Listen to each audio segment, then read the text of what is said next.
للإيمان أن آمنوا بربكم فآمنا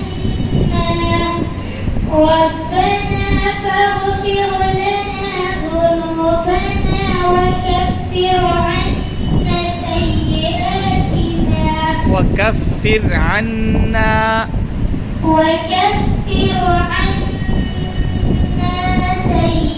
سيئاتنا وتوفنا مع الأبرار ربنا وآتنا ما وعدتنا